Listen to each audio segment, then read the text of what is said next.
Oke, udah kelihatan ya? Di sini tulisannya tema sederhana untuk bahagia. Udah kelihatan belum? Udah, Mas. Udah ya, oke. Udah, Mas, udah. Siap-siap.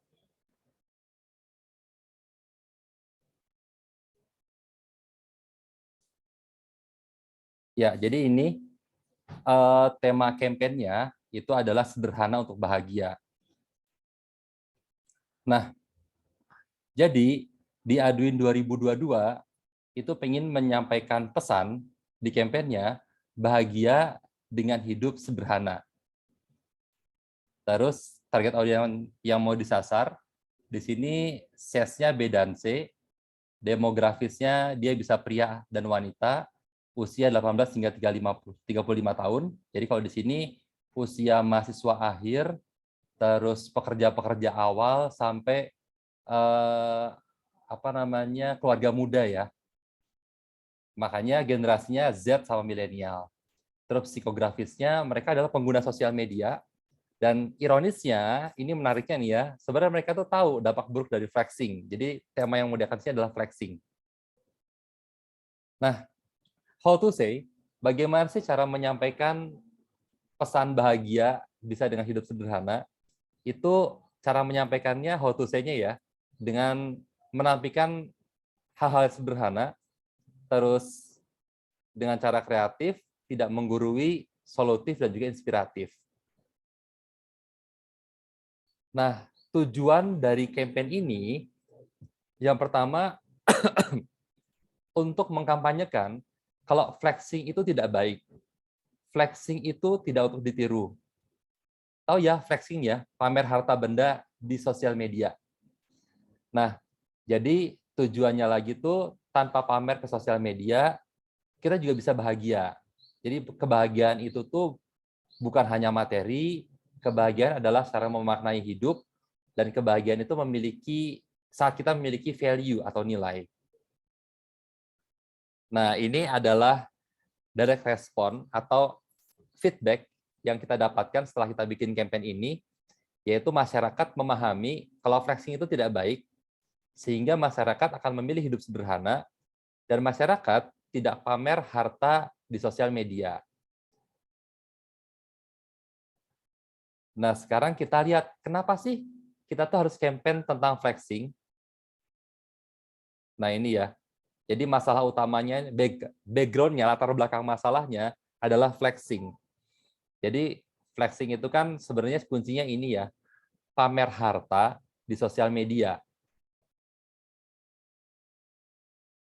Jadi kalau kita lihat, tujuan dari flexing itu adalah ingin tampil, cari perhatian, dan membutuhkan eksistensi diri.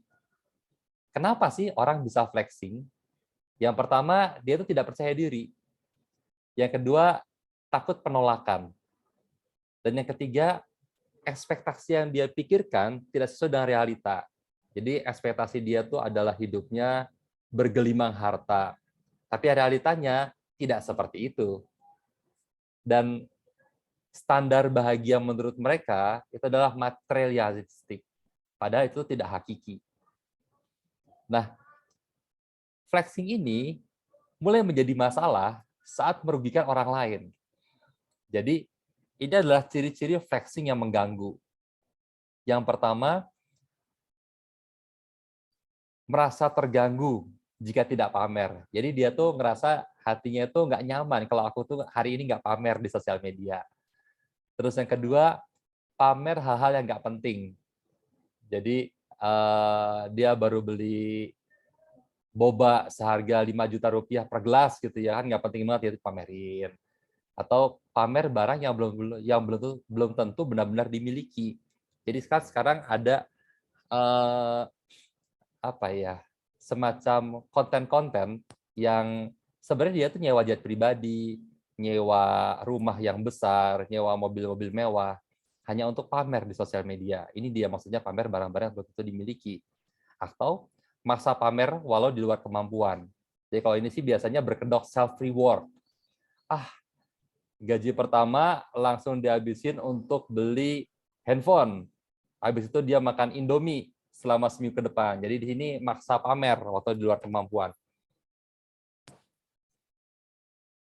Oke, jadi kurang lebih briefnya seperti itu teman-teman. Nah, ini kita lanjut ke apa namanya, bagaimana kita mengeksekusi ini. Jadi ini kan datanya disubmit.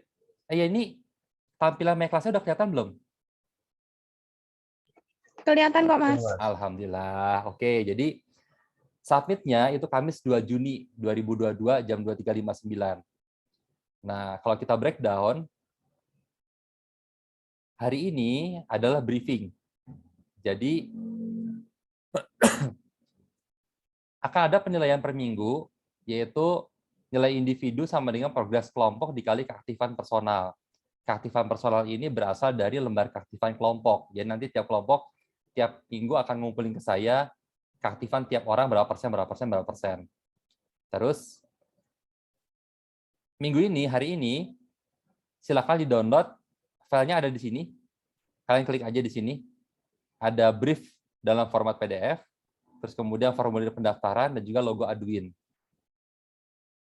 Ini briefnya ya. Kelihatan nggak teman-teman? Brief Adwin 2022. Kelihatan, Mas. Kelihatan ya, oke. Jadi ini adalah yang tadi saya jelaskan di chart tadi, versi lengkapnya ini. Ini deadline-nya. Formulir registrasi dan karya diterima paling lambat 2 Juli 2022 jam 23.59. Terus ini syarat-syarat pengirimannya, formulir dan sebagainya diperhatikan di sini aja.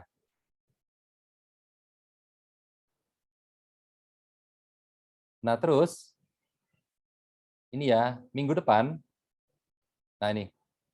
Minggu depan itu buat kelas B Rabu 25 Mei jam 2022 jam 9 sampai jam 9:15 setiap perwakilan kelompok atau full team mengumpulkan rekap 24 ide dalam selembar kertas, 4 ide per lembar. Kelompok yang terlambat dan kurang dari 24 ide tidak akan dikurasi dan mendapat nilai 0. Jadi pastikan teman-teman datang jam 9 sampai jam 9:15 ya. Datang 9:16 saya nggak terlambat, atau datang jam 9 pagi tapi idenya cuma ada 10, itu tidak akan dikurasi. Jam 9:15 sampai jam 11 kurasi brand di setiap kelompok. Nah, kelompoknya yang kelompoknya Mbak Almas kemarin satu kelompok berapa orang ya? 3, Mas. 3 orang. Waduh, kurang.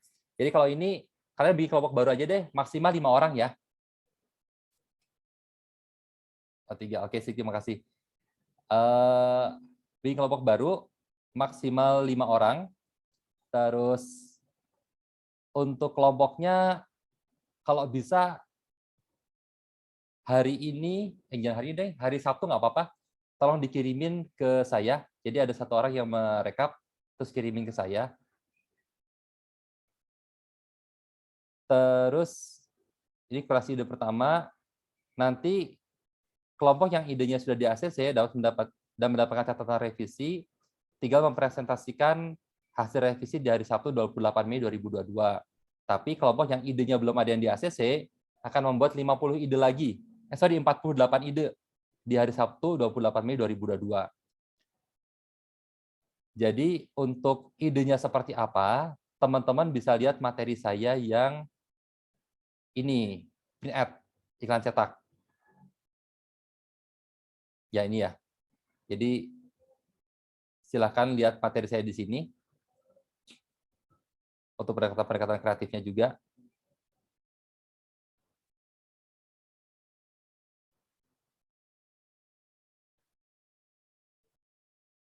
Terus, nah jadi Rabu, Jumat, nah hari Sabtu 28 Mei di jadwal awal kita, itu kalau kelas B, ini berarti jam 13.40 sampai 13.55, setiap kelompok atau full team yang tadi ya, yang di kurasi pertama belum ada yang di ACC, berarti akan share 48 ide lagi. Tapi kalau yang udah di ACC, tinggal menunjukkan hasil revisinya saja. Terus hari Rabu 1 Juni. Jadi habis Sabtu 28 Mei sampai hari Selasa, teman-teman eksekusi. Hari Rabunya, setiap perwakilan kelompok mengumpulkan flash disk yang berisi karya print ad. Kelompok yang terlambat dan print ad belum jadi tidak akan direview dan mendapatkan nilai 0. Terus jam 9 seperempat sampai jam 11 kita akan review hasil produksi teman-teman. Hari Kamis tanggal 2 Juninya kita submit. Oke, kurang lebih